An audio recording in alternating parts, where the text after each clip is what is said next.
こんにちは、リュミエールのカラトです。ビストロカラトという店舗、2021年の1月にオープンしました。今日は国産の骨付き鶏ももね、このお料理をご紹介します。ビストロカラトで出しているのは、鶏ももをコンフィという状態にしてから、もう一回焼いてます。でレストランではコンフィというのは真空パックをして、あそこにも見えるコンベクションオーブンで、これで温度設定をしてやるんですけど、ないですよね、家庭に。今日はちょっと家庭でも同じことができるように、ちょっと面白い道具を使ってやります。鶏っていうのがちょっとやっぱりこれだけの厚みがあるので、しっかり味を浸透させる意味でも 380g ぐらいあるんです。でこれに対してちょっと 1% だけ、そんなにね一生懸命測らなくていいです。だいたい 1%。 でここから余分な水分とかもちょっと軽く出たりするんですけど、こうすべて身に当たるようにもうラップでもう包んじゃってください。こんな感じですね。これで一度冷蔵庫に入れてください。はい、約2時間ぐらい置いていただければ。その2時間入れる目的というのはちょっと浸透圧で味がしっかり、染み込む感じですかね。はい、どうしても分厚いものって表面には塩味がつくんですけど、もう一回中の芯にちょっと塩を振らないとね物足りないとか、何かソースをつけないと物足りないとか、そういう、ちょっと表面だけじゃなくて中まで味を含ませるというちょっとマリネですね。ではお野菜、かぶらと金時人参を、一緒に、はい、でかぶらは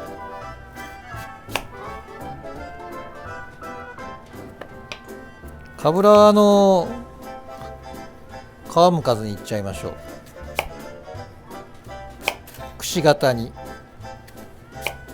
3切れで、人参はちょっと皮むきましょうか。耐熱のこういう袋があります。これを用意していただいて、先ほどの2時間経った、鶏ももですね。でオリーブオイル、これオリーブオイルじゃなくてもサラダオイルでもいいんですけど 100cc 測っておいてください。で野菜もこう入れちゃってください。なんかちょっと簡単な雰囲気がしてきたでしょ。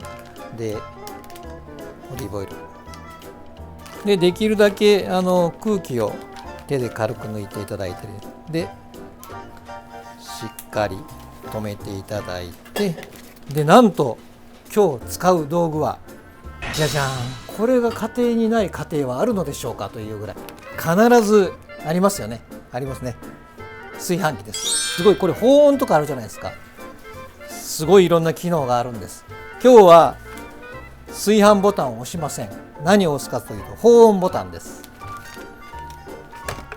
で、この鶏をこう入れて、ちょっと水が入る恐れもあるので、この口の部分はちょっと上に上げといてください。でこれで、沸騰したお湯をこう鶏がしっかり浸かるぐらい、保温っていうのは80度ぐらい保たれるんですよね。僕らがやって家庭でやりにくいのはこの低温キュイ保温しました。でこれで約1時間半です。ソースを作ります。ソースはマデラ酒、300cc とフォンドボー 400cc でエシャロット、これなくてもいいです。香り付けです。でマデラ酒を入れます。でこれをかなり煮詰めます。これがエシャロットが 20g で、これが320なんですけど、40cc 約8分の1ですね。8分の1に煮詰めます。じゃあポテトピューレですね。そんなに鍋に入れたりしないんで、ポテトエカゼ潰したような状態で、普通ピューレにしてクリームとか牛乳とかバターを入れてポテトピューレにすることが多いんですけど、今日は本当に何も入れない。僕の料理はバタークリーム使わない料理なんで、もうこのポテトさえ美味しかったら、これをピューレにして水で伸ばす感じです。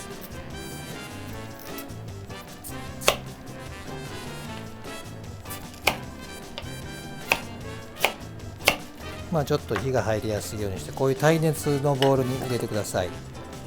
これぐらいの水を、これぐらいですかね、乾かないぐらいの水を入れていただいて、きちんとラップをして電子レンジに入れます。3分電子レンジで火を入れます。どうしたらピューレになるかというと、手で潰れるぐらい火が入るとピューレにできます。水分量的にもいい感じかな。こう潰してください。これ水分が多かったらちょっと捨てたらいい。そうですね。だいたいポテトに馴染むぐらいの水分量ですかね。でこういう状態で早めに塩だけ 0.8% ぐらい。もちろん裏ごしする方法とかあるんですけど、裏ごしする時もこうこねないというポテトはこねると粘り気ばっかり出てくるんですよ。だからこう民を裏ごしを叩けって言われたんですけどね、もうこのまま家庭では食べていただければ、召し上がっていただければ、ちょっと味見ますね。もうちょっとだけ塩します。保温しておきます。はい、先ほどの液体がもう煮詰まってこんな感じになりました。甘い香りがしますね。ここに、次はフォンドボー 400cc です。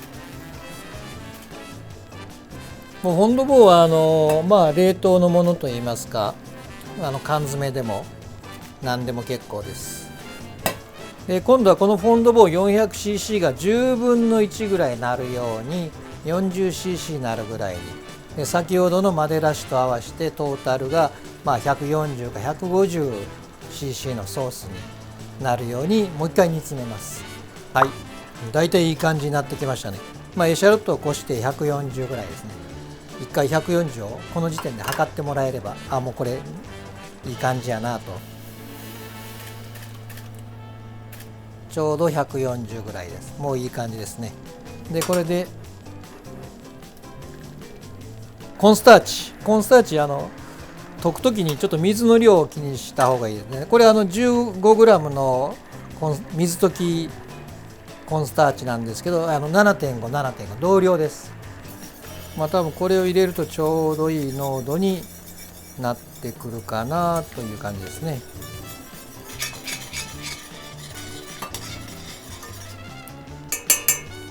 はい、これとろみが出ました。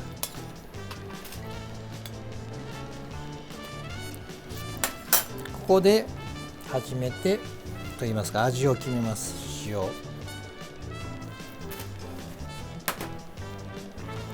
白胡椒ですね。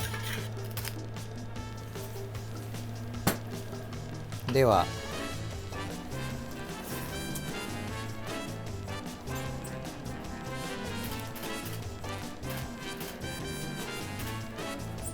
もうあれだけの液体がこれだけのソースですよね。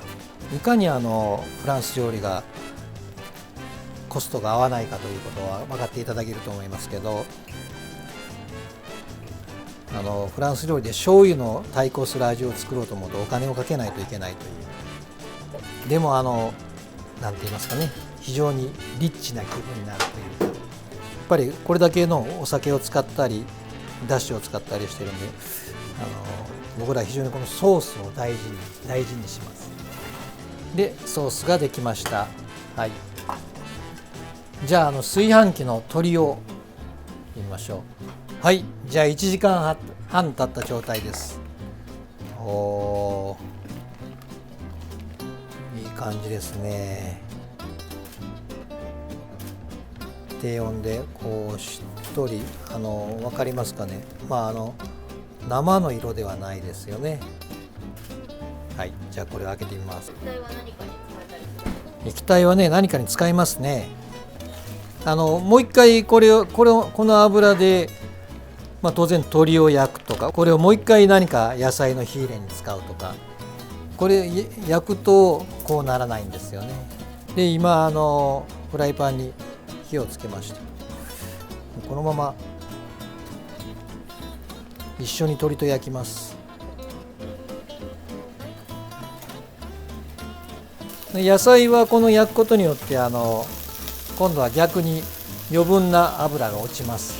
まとわりついてる油が落ちますんで、野菜の糖度で野菜に膜をつける、砂糖を使ってキャラメリゼはあるんですけど、野菜にも糖度があるんで、その糖度で、表面に膜をつけて、美味しさを香ばしさを出すという。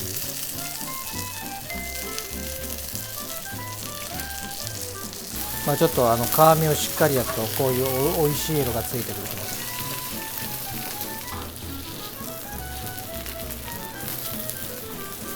す。でちょっと油でちょっと助ける感じで、この時にちょっとお手間ですけど、やっぱりこの皮が焼けない部分があるんで、そこをアロゼって言いまして、ちょっと油をかけていただく。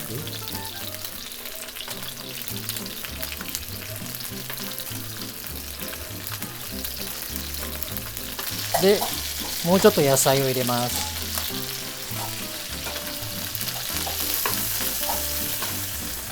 何か見た目でいい感じだなっていう目安はあるんです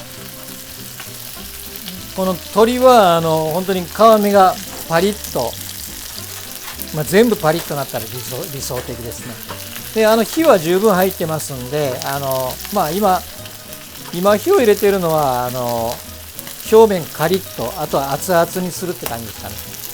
今ぬるい状態で火が入ってますんで、じゃあ最後もう一回皮目をパリッと焼きます。で野菜を最後熱々にして、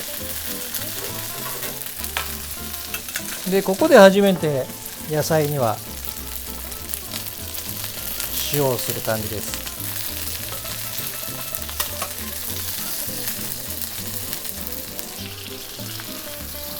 じゃじゃーんといい感じですね。じゃあ盛り付けます。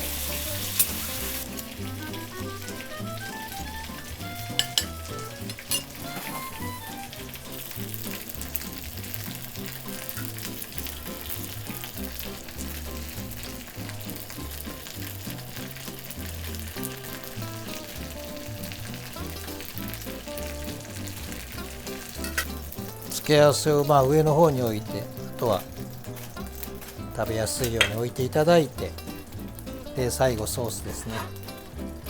表面にちょっとだけ、これはお好みなんですけど、塩一回も胡椒しなかったと思うんですよ、この鶏には。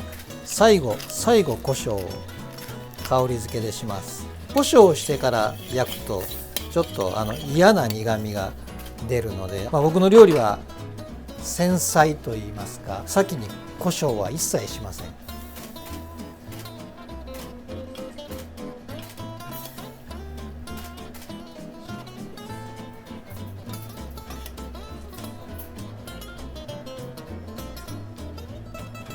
ポイントとしては、あんまりパリッと焼き上がっているところにはソースをかけないって感じですかね。出来上がりです。いただきます。はい、どうぞ。しっかりすごいパリパリです。音がします。骨がついてるんでグラム的にはあるんですけど、はい、ちょうどしっかり召し上がるボリュームかと思います。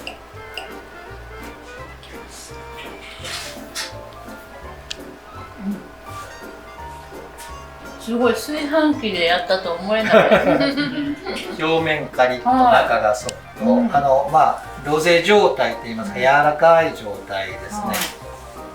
すごいちゃんと火入ってるんですけど、ジューシーで。そうですね。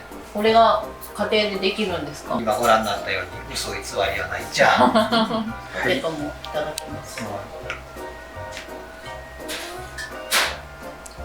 おお、ポテトも水と塩だけです。ホクッとしてすごい電子レンジで美味しいです。水だけでという、ありがとうございます。ありがとうございます。今日はありがとうございました。どうもありがとうございました。ぜひいいねとチャンネル登録よろしくお願いします。